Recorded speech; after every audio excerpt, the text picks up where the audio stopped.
Hey everybody, we are going to be talking about the Dirty Dozen today. I'm going to be joined by Tamika Sims, who is going to be joining me from the Food Insight page. So I will wait.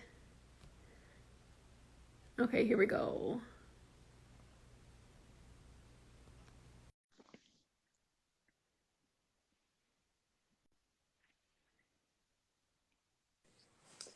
Hi. Hi, can you hear me okay?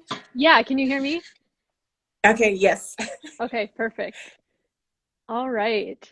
So I'll just wait to get some people to join here, but I think we have at least a lot of questions. I've kind of been posting about the Dirty Dozen for the last few days, so Yeah. hopefully we get some good questions. And yeah, so I thought we could just start out by if you want to introduce yourself, and then we can just get into like what the Dirty Dozen is, and then just kind of go from there. Yeah, sure. So, my name is Tamika Sims, and I am the Senior Director of Food Technology Communications for the International Food Information Council. And I've been there about 5 years. Okay, cool. Yeah. Yeah. So that's what so for everyone following right now, that's the Food Insight page. So I share Yeah. resources from that page all the time. And they also post about the Dirty Dozen too. So you can find more info on their website. But yeah, I guess we could just get started by talking just a little bit about what the Dirty Dozen is and, kind of just get into the science, or I guess you could say lack of science behind it. But for those that don't know, just, generally what it is and how they make it every year. Yeah, yeah.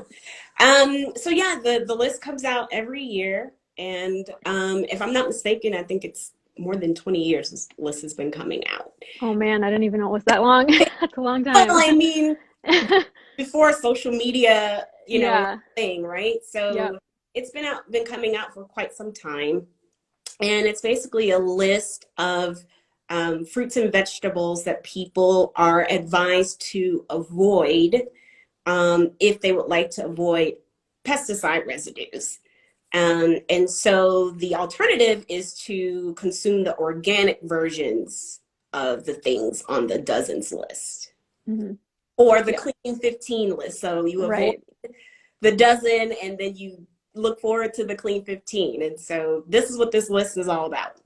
Yep. Yeah. And so I think the thing, and I used to be a consumer that believed in the list too. I was always afraid to buy conventional strawberries because I always knew that those were on the top of the list. And so just really digging into it and realizing how they're creating it and how it's really not, I mean, so they're taking the USDA pesticide data, which the USDA collects every year. Yeah. And so they're not taking any of their own data, but they're essentially taking that data, which is showing us year after year how low the residues are compared to the tolerance levels, and essentially scaring consumers over really, really low levels of pesticides. And Yeah. on top of that, just not even mentioning the fact that organic, uses pesticides too, and there will be residues on organic too. Yeah. So, yeah, I mean, just any other issues like, you know, that you want to talk about as far as like how they create it and, just how it's not showing us Yeah. really anything about safety of the Exactly. products. Exactly. I think that, I think it's a common misperception Yeah. Yep. that, um, that if you say pesticide residue can be present, people feel like, oh, well, that means it's not safe. Hmm. Um, and I know it's not something that's always talked about. So it's interesting and important to kind of note this that for organic and conventionally grown produce, the pesticide residue possibility is there, but it's very, very small. And Hmm. I know that may not always make people feel immediately comforted, but they should find comfort in that, because you're talking about measurements that are 1 parts per billion. Hmm. It's so small. I mean, it's like a drop of water in a pool, in an Hmm. Olympic swimming pool. And I know we would all like to think that uh, many of the foods that we buy, if they're organic, that means it's sterile. Like Right.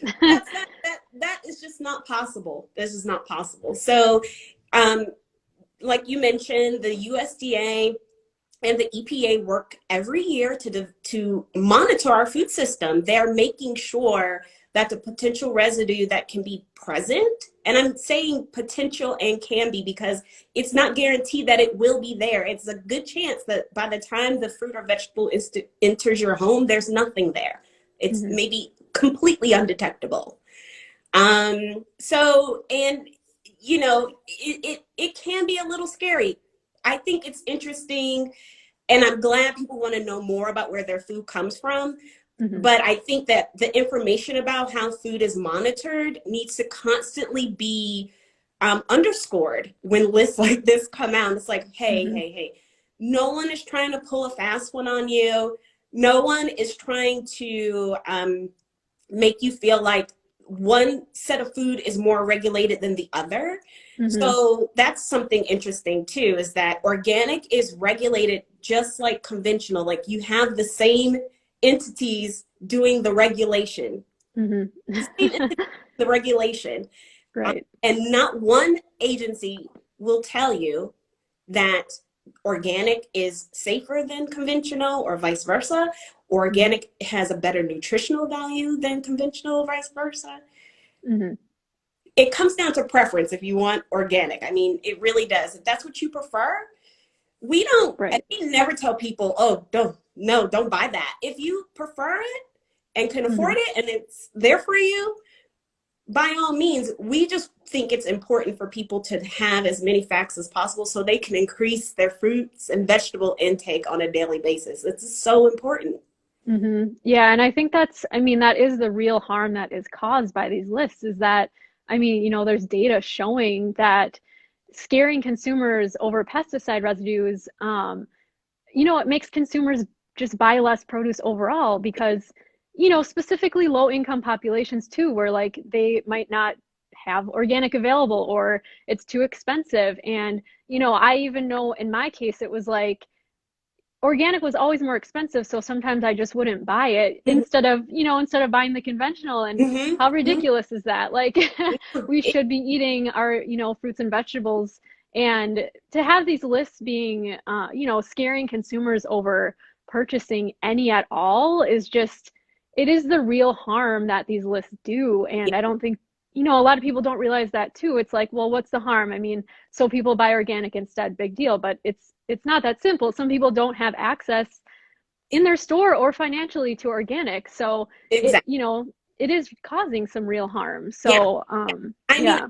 I'm sorry to interrupt you. I've had No, yeah. friends and family members say to me or ask me like, "What do you think about organic strawberries?" Hmm. and I say, "What do you mean? What do I think?" Do Yeah. I have to buy them? They say.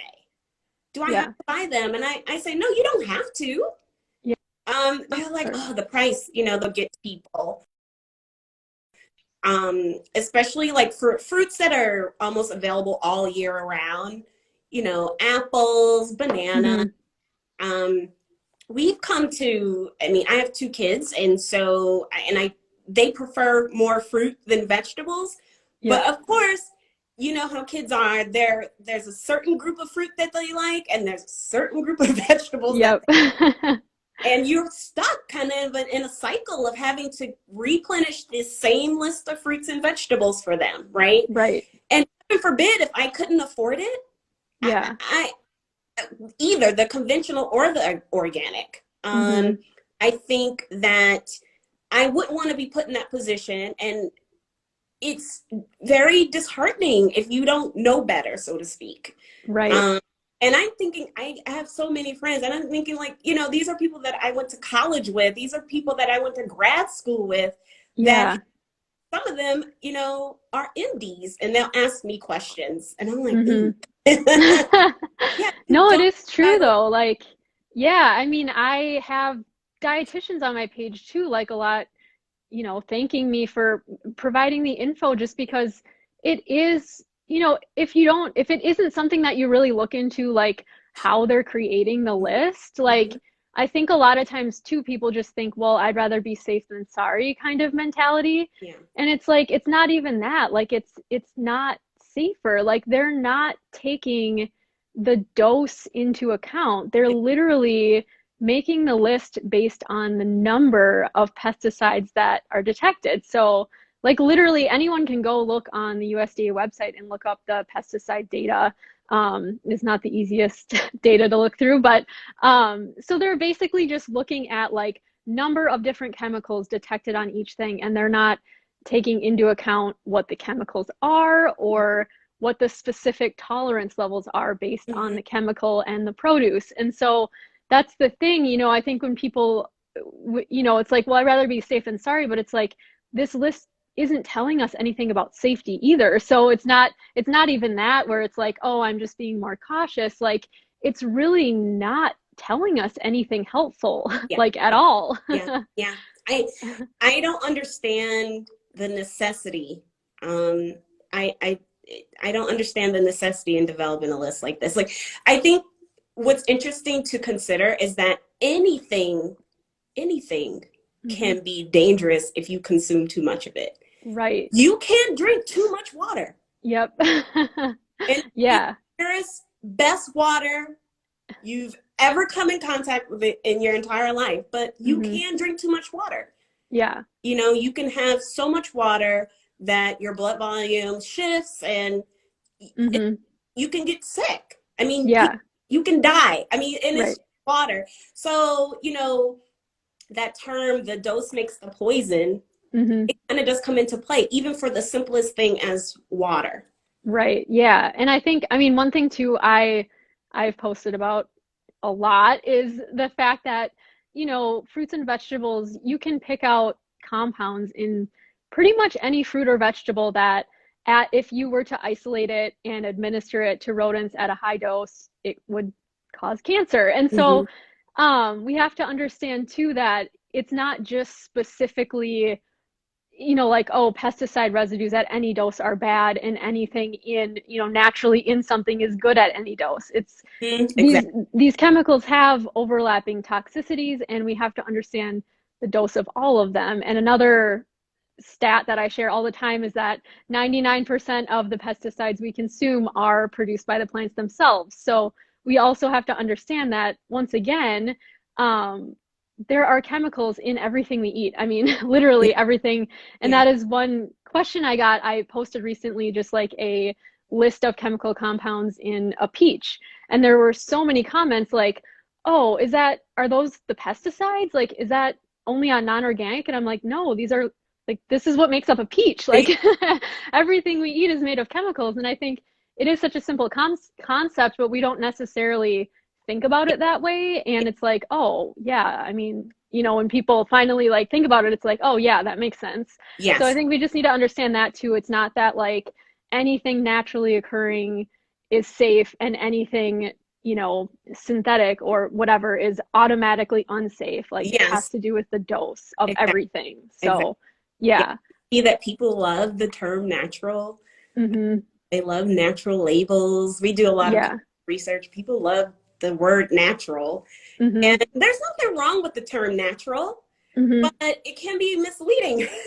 Yeah, definitely. And like it's also misleading too, like when you do talk about organic versus conventional, it's like, well, organic uses mostly natural pesticides. And it's like, yeah, but like some of the most toxic things, in our world are naturally occurring. So, Hmm. Exactly. um, I mean, that doesn't mean that it's safer either, that organic is using more natural pesticides. Like Yeah. again, they're overlapping toxicities. So, yeah, I Yeah. mean, I think just the biggest thing for people to understand is like the list is not telling the consumer anything, really anything. I mean, would you say it's telling the consumer anything helpful? No, I don't think so. I mean, I think it's a Yeah. good, if you want to just go down the list of like the 27 items Hmm. total, I think it's a shopping list. Yeah. Exactly. It's Yeah. a very great shopping list. I Yeah. think that, but of course, my footnote would be pick what's available to you, Hmm. what is accessible, as far as location and your Hmm. pocketbook or your wallet, and Yeah. feel comfort and safe if you Hmm. pick the organic or the conventional. I think I want to make sure Right. that people know that we're not telling them not to buy organic. Yeah. Yes. We're telling them, you don't have to. Yep. We love both at IFIT. We love Hmm. both. You Yeah. just have to be forced to choose between the two kids. You can love them both equally. So, Yeah. Yeah, I get that a lot too. Like when I post about it, it's like, why are you anti-organic? And it's like, I'm telling you to buy what you like. But yeah, if you have a local organic farm that you like, I'm not saying don't go buy it. I think the biggest point is just like if you are buying it specifically thinking that you're getting something safer or more nutritious, like that's not the case. And I think that's why I purchased it in the past. I wouldn't have paid more for all those years if I didn't know that, it wasn't, I always just assumed it was safer and more nutritious. And so I think that's just the biggest point. Like if you want to purchase it. But you don't need to spend more to be more safe. yeah, You can buy conventional and like we said, just eat your fruits and vegetables. yeah, yeah. I mean, they're every time I think about it, I'm thinking they're both regulated the same way. Hmm. It comes from a farm. Farms are regulated Right. Yeah. and state level, no matter what type of farm you Hmm. have, whether you're growing conventional produce or organic, you're Hmm. still regulated. And Right. the regulations are not lesser for one or the other. Right. And so the science is there. So the science behind the production of pesticides, it is very, very old science. It's been around a long time. It's tried and true. Hmm. Um, Products that are approved to, treat on organic farms and products approved to treat on a conventional farm go through some very rigorous toxicity studies. Hmm. It's not, nothing is done willy-nilly. Right. Yeah. I think I get questions a lot about like, how are the tolerance levels set? Like how do we know those are even set? And it's like they're based on very extensive data, toxicity data. And, even when you try to read through some of that, it's just like, before I really knew how much data, I was just like, yeah, these are based on a lot of data. They're not just picking a random number. Yeah. And so a lot of times too, what happens is, so not necessarily with the Dirty Dozen because the EWG just creates the list, but a lot of times with the things that they come out with, like their glyphosate things and stuff like that, they also sometimes arbitrarily take the the very conservatively set like acceptable daily intake based on all Mhm. that data we were talking about, and they'll just divide it by 100 and be like, that's our safety level, therefore everything we tested is over it. And it's Mhm. like, Right. so that's very confusing too, because Yeah. the headline will read, all of these products are over our safety level, and that sounds scary.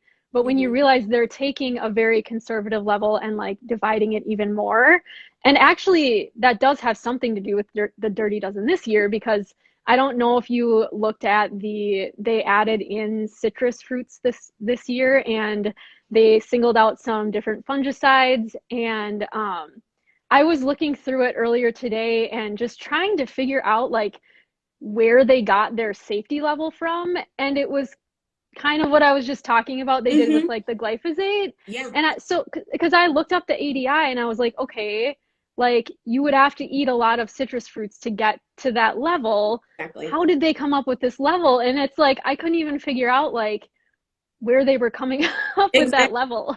Yeah. Yeah. I mean, I think that again, it comes like you said, it comes down to the number. People Hmm. don't think, oh, well, I would have to eat 1,000 strawberries in one Hmm. sitting to Right. even achieve close to the maximum daily tolerable intake level. Yeah, And yeah, you simply will never do that. right. Even with organic strawberries. And if you did, you would not Hmm. feel very well either way. Right. Yeah, Like, I know. there's Yeah. no way. And I think that it's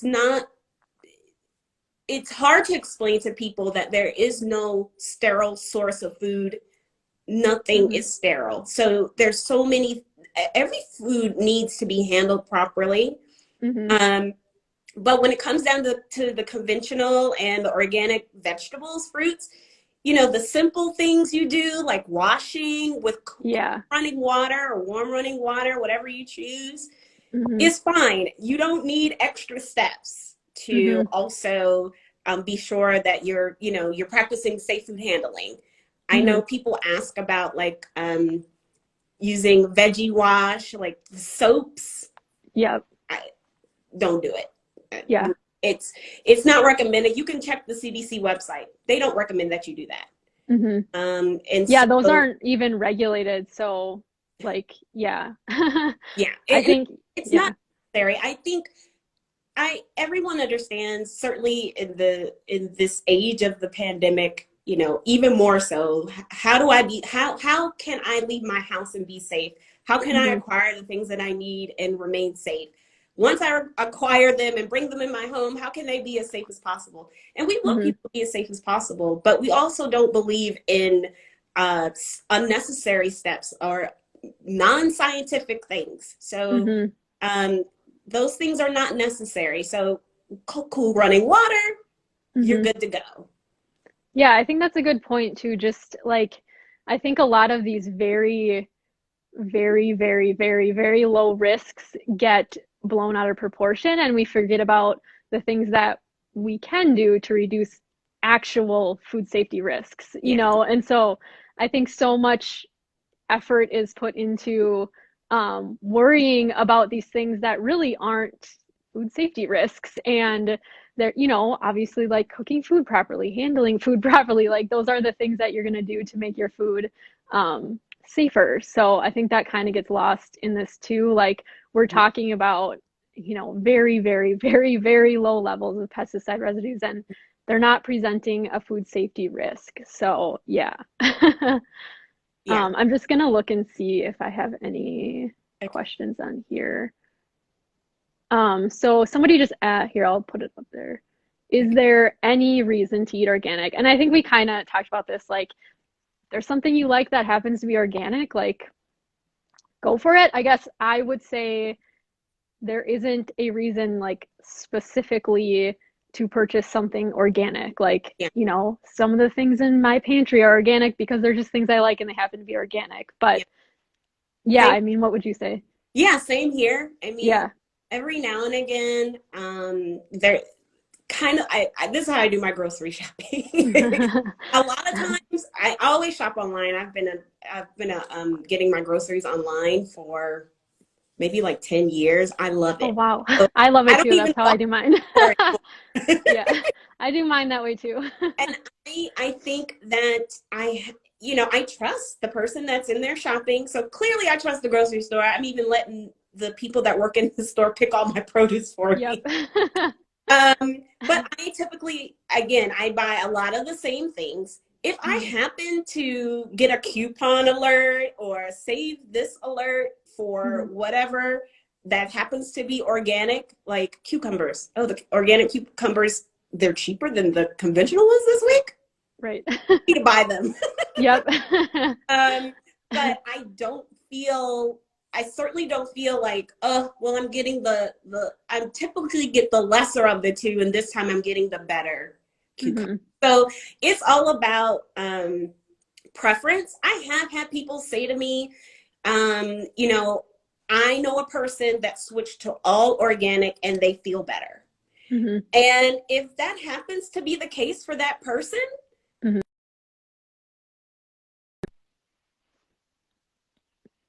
especially if they're eating lots of fruits and veggies. Right. And I don't know them. I don't know everything else they do with their lives. Hmm. But so we definitely don't tell people to turn away from it if it's like we said, it's your preference, you can afford it, It just happens to be available, and it looks good, Hmm. because there are some products that they're definitely like different snack foods that there is only the organic version, because that company Right. only makes organic whatever it may be, right? Yep. So Yeah. okay, fine, great.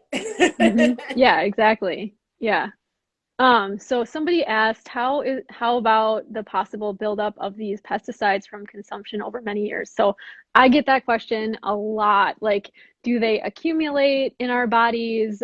Do we have to be worried about that? And yeah, I mean, the thing is that these acceptable daily intakes are based on chronic toxicity. So it is based on whether it accumulates or not. But yeah, I don't know if you want to talk a little bit more about that too. Yeah, I mean, I know it gets a little super sciencey, but you metabolize a lot of chemicals. Hmm. And so when you metabolize those things, like we said, the good with the bad, so to speak, Hmm.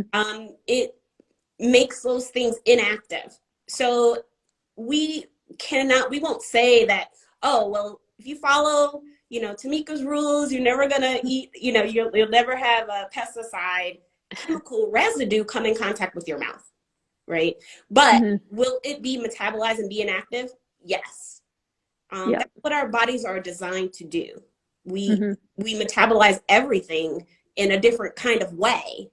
So the buildup over time, I know there's some other studies that have been floating around out there. I don't want to get too much into that, but you Hmm. have to check what they actually did in the test models.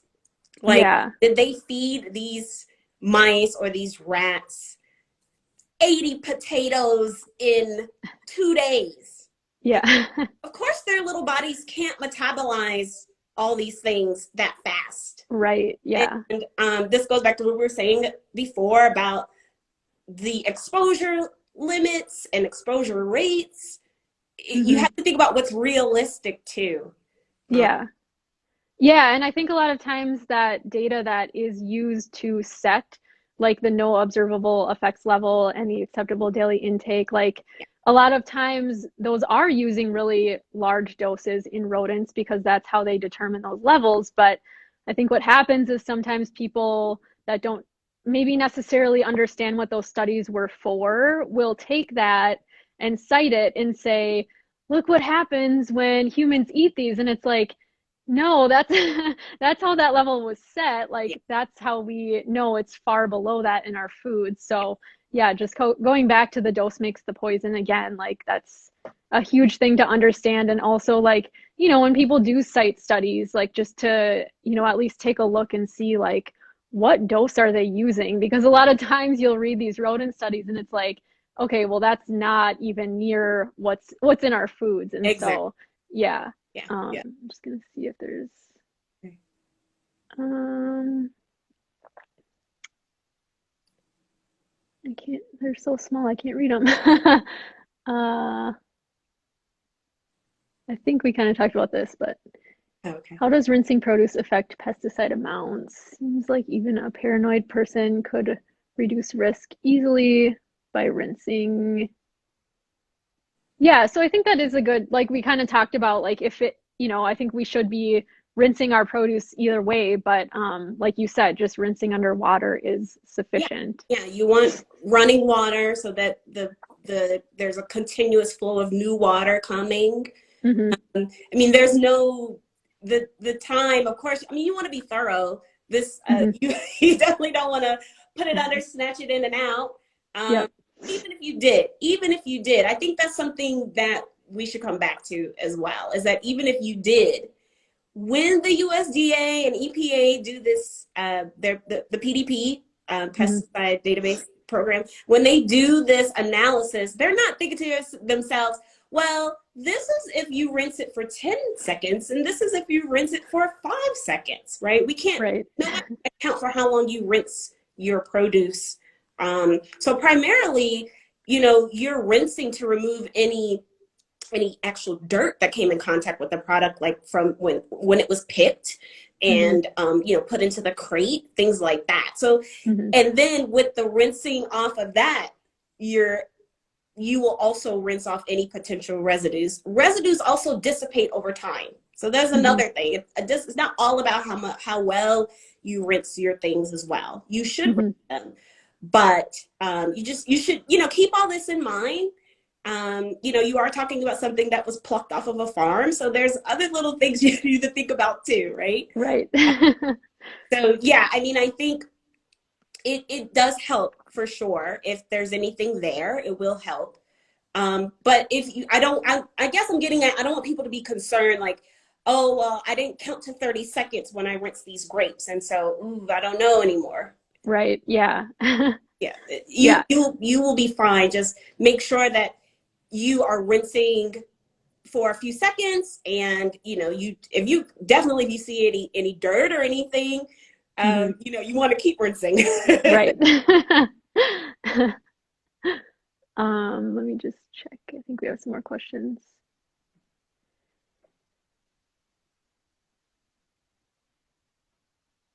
I think those are just repeats so far.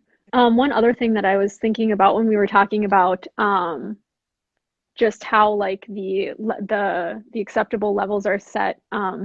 Just one thing I wanted to, this doesn't necessarily, well, it kind of has to do with the Dirty Dozen, but I get a lot of people asking about studies that they will have people eat a conventional diet and then they'll have people eat like a week of an organic diet and they'll say it reduced the amount of pesticides in their urine.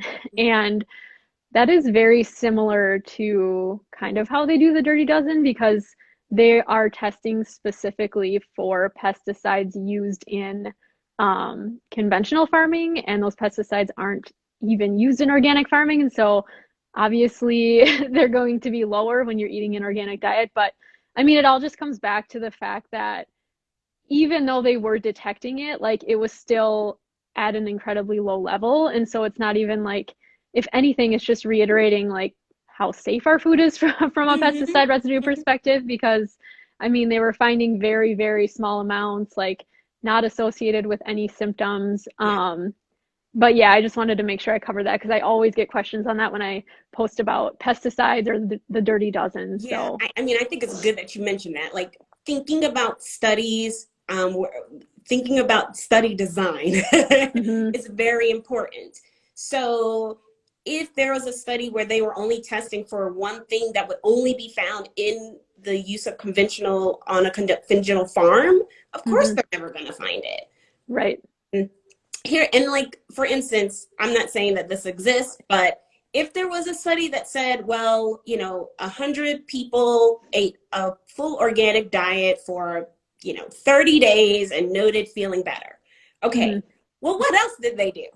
right. That's the thing. If you there chances are, if you note to yourself that you're spending extra money on fruits and vegetables, you're probably going to do some other healthy things too, Hmm. right? You Yep. might drink more water. You might exercise more. You Hmm. might eat less naughty foods. Right.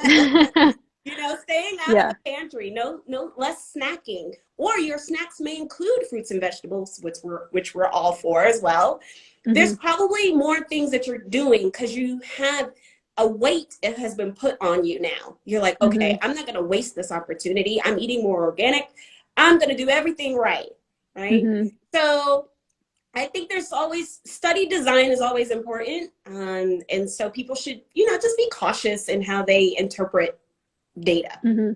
Yeah, that's a good point because I think there have been studies of like correlating, people that do eat mostly organic with, I don't even know if it's cancer or just specific health outcomes. And Mhm. it's like you have to realize too that like consumers that are purchasing organic might have other things that they're doing. Like you said, they might work out more, like typically that is going to be a more health conscious consumer Mhm. because they are probably assuming that it's healthier. And so they will probably be doing some other things that are helping with that too. So I think that's a good point too. Like if there are these correlations, it doesn't necessarily mean that that's because they're eating organic food. So Yeah. Yeah. yeah. It's very important to remember, um, you know, it, a healthy lifestyle encompasses many things. Hmm. But and I think that it's I know you've been keeping up with the dietary guidelines, and when we saw that basically the numbers for people consuming their fruits and vegetables is so low, the Hmm. daily recommended amount is still Yep. it's still so low. Yeah. It's like, and I'm like the hard hat here in my house about, where's your fruit, where's your vegetable at every meal. My kids Yep. will tell you. At least put Every it on their, at least put it on their plate. Yes, and I It tell has them, to be I there. actually do say to them, if you have to pick an order, kids will kind of push things around their plates, and Yep. if you have to pick an order in which you want to eat things first, Yep. your vegetable or your fruit is the most important thing. Hmm. Please eat Yep. that, and then you can Yeah. tell me, "Mommy, I'm full." Yeah. Yeah, And I mean that's a good point. Like they are, there's year after year it's showing like we're not getting enough. And so, I think these, everyone should just be pushing for more fruits and vegetables instead of scaring consumers over specific ones. I mean, it's kind of ridiculous to be doing when most of us aren't even getting the recommended daily amount. And, that could be it could be better if people weren't afraid of pesticide residues. I mean, I know people literally think like they're poisoning their children if they give them yeah, conventional strawberries. And it's like, yeah, it's just, it's frustrating because it's like, no, that's not the case. Like, and they could be just not giving them at all because they think that they are poisoning them, and it's yeah, unfortunate. it is Like, yeah. 100%. I'm just gonna look at some of the questions that we had. I Okay, think there were a few. I think we've probably covered a lot of them, but that's I good. know I know there was one. Oh, my computer is like frozen. Um, Shoot, I forgot what it was. Let me check if we have any more on here. Okay. Um,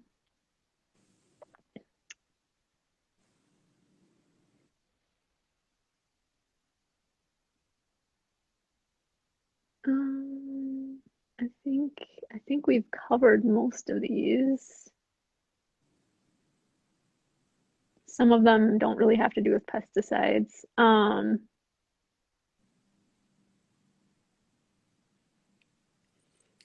Here, let me pull this up. I couldn't really read it. What Okay. is the purpose behind creating lists like this? Do they have a share in organic products, or do they really just believe science is trying to scam consumers? I think, I mean, They specifically, WG? I mean, I guess. yeah, Okay. yeah. So specifically with the EWG, I mean, you can go to their website and see who funds them, but they have an incentive to push consumers towards purchasing organic, and they have that on their website. You can look at who funds them, and there is a reason there why they do that, and Hmm. and that's the thing. It's not based on science. It's Yeah. based on how they're funded, and I think that's a really difficult thing to get like a lot of people do think that the EWG is a reputable source, Hmm. and I'm glad more people are starting to, talk about it, like scientists, Yeah. dietitians, Yes.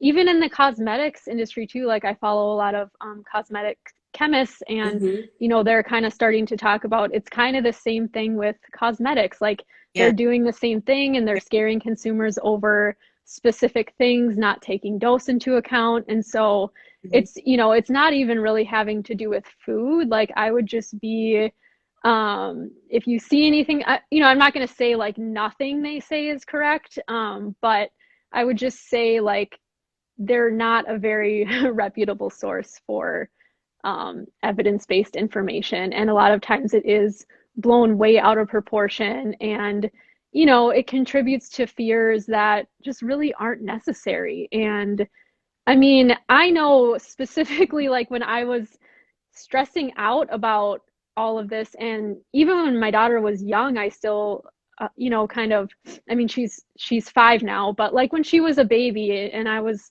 kind of like, oh man, should I be buying organic for her? Like Hmm. it was just something that like the stress of it is so much worse than um, just not stressing out about it and just eating whatever you prefer and whatever you can afford. So I Yeah. think that doesn't really get talked about as much too, like how much stress it is causing. Like specifically parents of young children, I feel like it's so stressful to be not really sure like if you're buying something that's poisoning them, or and it's just kind of ridiculous that any of that misinformation is out there, that parents would even have to be stressed out about that kind of thing. Like it's like if you're feeding your baby pureed fruits and vegetables, like Yeah. that's good for them. You shouldn't be worried that it's like poisoning them. So Yes. yeah. Yeah. Yeah. I think it's very interesting to think about this push towards organic. Like I said, at Hmm. IFIC, I mean, we have a membership that's built upon many different companies.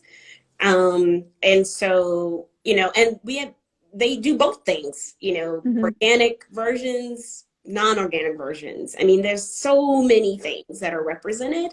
Hmm. Um, and so there's no push here. Right. Yeah. I mean, uh, that's one thing too. Like, I often, like, basically every day get called a shill at least once. And, no, like, every day. yeah. Oh, yeah, pretty much. Probably like 20 times on TikTok today alone. But, anyways, I, I think it's kind of funny because as a food scientist, like, and specifically, like, I consult now. So I just pretty much consult for small startup food companies. And if they want to market their products as organic, I help them get that certification. And so it's kind of funny to me because it's like it takes me more time to get a product organic certified. Therefore, I make more money when when a company Yeah, wants to launch an organic product. And so it's just kind of funny to me because it's like there's no reason for me to have any bias. And as a former organic consumer, this is something that I question. These were biases that I questioned yeah, because I did used to believe it. And yeah, so, yeah, I mean, when it comes to that, it's like, no, these aren't, yeah. we have no reason to be um, promoting anything other than science, basically. So, Like, I mean, I think it would be in the interest of any food company to produce food that harms the consumer. right. Yeah. Of course, they want you to live a long, healthy life, Right. right? So you can be Yeah. around to eat more food. And Yeah. that, I mean, absolutely makes no sense. Why would they want to hurt you? Right. So yeah, I think that there's certain people that, of course, are just not going to believe, and they're going to want to stick to what they stick to. Hmm. And once again, if that works for you and you can afford it, by all means, have the organic apples. Hmm. You come across it, and then one is $2 more a pound than the other, and that might make a difference for you over time. Right. And you can feel free to stop buying the organic apples. I mean, Right. okay. Yeah. Yeah. I think that's the biggest thing, just Yeah. to understand, like, if you are purchasing it because you're stressed out and you think that you need to be, that's not necessarily the case. But if you prefer it and that's what you want, go ahead. Yeah. Yeah. It's all about preference. It's really, you can ask any manufacturer, any food company, they'll tell you that it's just about preference. Why Hmm. do you have organic, I don't know, oranges and non-organic oranges? Right. Because it's about preference. Some people will flat out prefer the organic version, and they'll Hmm. say, well, some things are built upon habit, like Hmm. you and I were just talking about. Yeah. Yeah. Things are built Definitely. upon family tradition. Hmm. This is what my mother always bought, or my grandmother always used, so I use Right. it. And nobody wants to take that away from you if that's Hmm. what you choose to do. Yeah, exactly. I'm just gonna check here to see.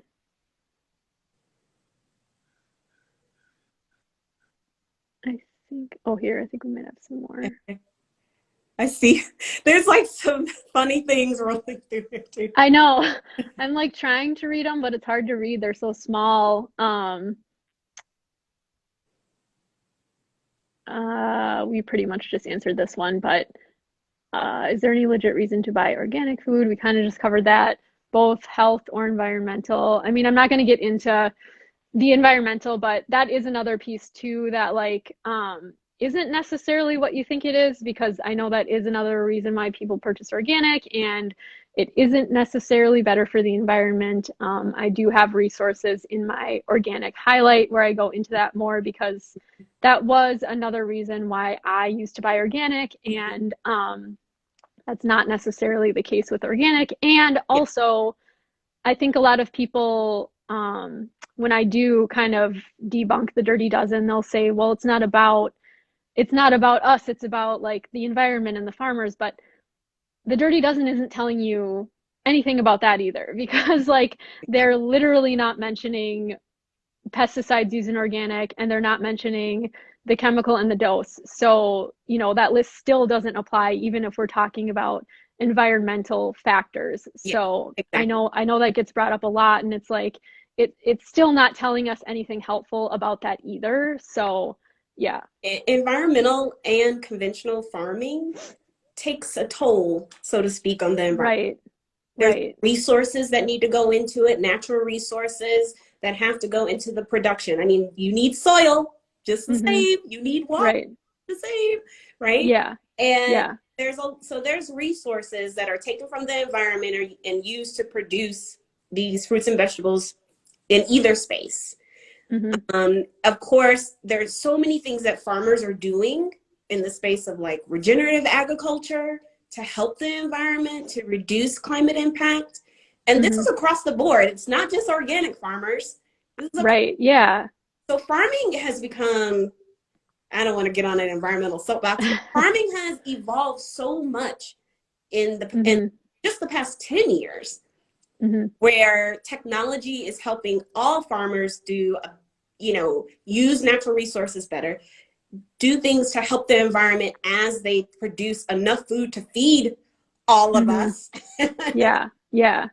you And know, I think a lot of times people don't understand too that like, and I've shared a really good graphic, but it kind of shows like how organic is like a basically like a system of exclusion, right? So it's like conventional can use all of the practices, all of the inputs that organic can use. And organic basically is just like a set of restrictions of things that a lot of times are just based on, appeal to nature, not necessarily like, because there are some synthetic chemicals that are much more effective. You can use them at much lower doses that would be better for the environment, and they're not able to use it. So, exactly. I mean, that's another that's another topic of conversation. But yeah, I think it's not as black and white as people think. It's like it's not that, and a lot of times it is sort of like a false dichotomy saying like, well, organic does this, and it's like, well, conventional farmers do that too. I think a lot of times people Yeah. don't realize that those practices that organic farmers use, like, conventional farmers are trying to get the most out of their land, and also they don't want soil that doesn't grow anything. So I think a lot of times the narrative of like dead soil on conventional farms, it's like Mm. that doesn't make sense. I mean, Yeah. they still need to grow foods, and farms are passed down from generation to generation, and so they want to take care of their land. And Yeah. so yeah, I mean, there's a lot of things that go along with that discussion, but it's not just that like organic is better for the environment and conventional is worse. That's not really how it works. So yeah. Let me see if we have, I think we kind of covered. I see something. Here's an interesting question. Okay. Do you feel when dietitians push more for organic, is that appropriate? um, I I'm not sure.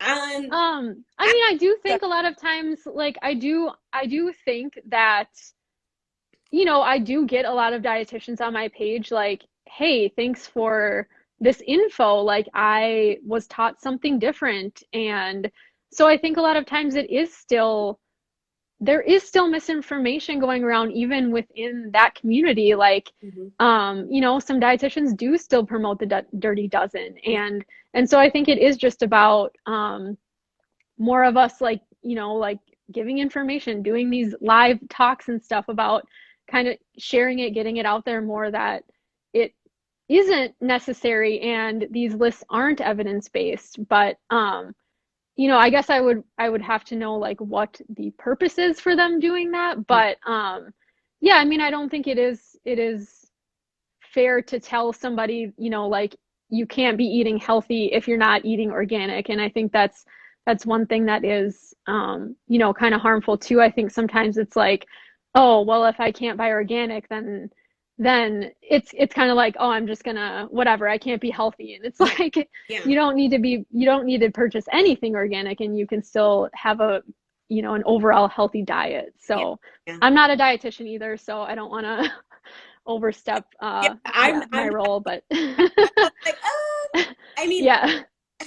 it makes me feel like you said, I mean, if the client or patient says, I feel better when I'm eating organic, and the Hmm. dietitian then says, well, keep it Yeah. up. Right, But, yeah. if they say, I'm only able to, or only have been eating conventional versions of my fruits and veggies, I definitely don't think that it would be in that person's best interest for them to be told, well, you should stop doing that Hmm. and start buying all the organic versions.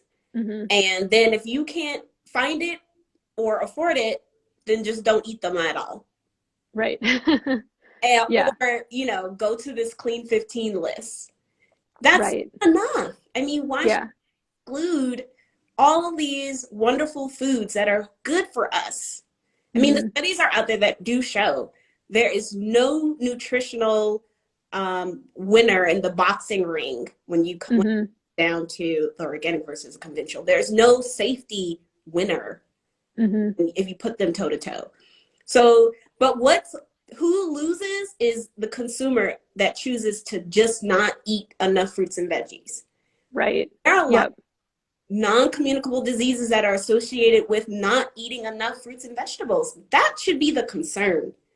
Hmm. I mean, Yeah, definitely. people are building meal plans or meal prepping where they don't have all the right foods on their plates. Hmm. That's Yeah. a huge concern. Yeah. I think just the bigger overall thing is making sure you're getting enough fruits and veggies, whether they're conventional, organic, even, I talk about on my page a lot too, like frozen, canned. They don't have to be fresh either. And I think that's another thing too Yes. that can, especially now that people are, well, maybe a little bit, this past year, but when people were maybe taking less trips to the grocery store, and it's like, yeah, you can buy the frozen can. Like I think it's always kind of like, oh, fresh, fresh, fresh. And it's like, that's Yeah. great if you have access to it. But I mean, I know I buy a ton of frozen fruits and vegetables because if I don't, I'm throwing like half of it away. So yeah, that Yeah. can be really helpful to increase consumption, decrease food waste, all that kind of stuff. Yeah. Yeah. Yeah. I think people forget about like the the beauty of frozen spinach or frozen Yeah. broccoli. Yep. Because you buy a crown of broccoli, it comes in those big bunches, and you may not eat it all at once. Then you're trying to put it in different things, and then it goes bad. And you're like, oh gosh, my broccoli. That's a waste of money. That's a waste of food. I mean, yeah, food waste is a big problem. Hmm. So yeah, get the frozen version or Yeah. the version. If you are price comparing and you're like, I still want to do organic. Well, if they have organic spinach that fits into your budget, have at it. That Yeah. frozen, great. But Yep. again, I mean, yeah, you have to think about all these things, and you don't want people to feel overwhelmed, but Right. just options for you. Yeah. So you can get those fruits and veggies in and feel comfortable, feel safe, and continue this, through your build healthy habits that can last through a lifetime, and things that Mm-hmm. pass on to your kids. This is something about kids, like, they're watching everything you do. They listen to everything you say. And I know right now that it probably annoys my kids that I'm like, well, what vegetable did you eat today at school? What did you have today? Mm-hmm. And I know that annoys them, but I know they're going to grow up thinking to themselves, I have to get this in. It's Mm-hmm. important for me to get this in. I can't stop. Yeah. So that's Yeah. And I think, yeah. And I think I think it does get complicated, like too much. I mean, I feel like it is when it comes down to it, it's pretty simple. Like just make sure you're getting enough and eat what you like. It's like there's so many, there's studies that come out every day like, oh, this one is better than this one. This one's a superfood. This one's this, and it's like the best thing is going to be the one that you like and the one that you're going to eat, because even if something is deemed a superfood and you hate it and you're not going to eat it, that's not very helpful, because if you're exactly. not going to eat it, you know what I mean? So Yeah, like, yeah, I mean, I think a lot of times too, it's like we try to like, which ones are the best? Which ones should I be eating? Which ones shouldn't I? And it's like, eat the ones you want, eat the ones that you're going to eat the most of. yeah, So yeah. yeah. Like the dietary guidelines don't say Right. this vegetable, get this one. They just want you to eat, Right. Yeah. build that plate. Yep. Exactly. I think we covered a lot of the questions. Hopefully, if anyone wants to, let me just check this little question box quick just to make sure. Okay. Um, yeah, I think we pretty much covered all the big topics, and I'm sure if people still have questions, you can always message me or comment on my post. I just posted about the Dirty Dozen today, and then I'll be posting this so it'll be saved on IGTV and then on my page, and then I'll be posting it on YouTube as well, so people can watch it if they weren't able to see it here. But yeah, was there anything else you specifically wanted to cover? Yeah, we did cover a lot. I mean, anybody has questions that, we didn't answer the way you wanted, Yeah. or there's definitely more information on foodinsight.org. Yep. And we talk about all these things like organic, conventional. I saw something pop up about GMOs. We have the list of GMOs. I Hmm. mean, that's another topic, but it's Yeah, I saw a bunch of questions about that, and I was like, people that's a whole don't different really think. conversation. But yeah. I know that a lot of things are based on like the fear of it all. And, Yeah. we don't want people to be afraid of their food, Hmm. and feel like they're in a bind because they don't know what choice to make. Right. But yeah, foodinsight.org has information on all that. Um, Hmm. and, we're happy to have you guys come to the Yeah, website. check them out. I share articles from you guys all the time. Awesome. So specifically, like whenever anyone has any questions about artificial sweeteners, there's like a ton of resources on Food Insight. So that's something I get asked about all the time, and I always send those resources because they have some really good resources on all the different ones. Yeah. But Yeah. Tons of I think this might cut us off after an hour, so I just want to make sure I don't get cut off randomly in the middle of either of us talking. But yeah, thank you so much for doing this. I stuff. hope it cleared up a lot of people's questions. And like we said, you can ask us. I'll post this, so if you have any more questions, you can ask them in the comments, and we can answer them for you. But yeah, hopefully this was helpful, and thank you so much for taking the time to do this with me. Yeah. Thanks for having me. Yeah. All right. See Bye. ya.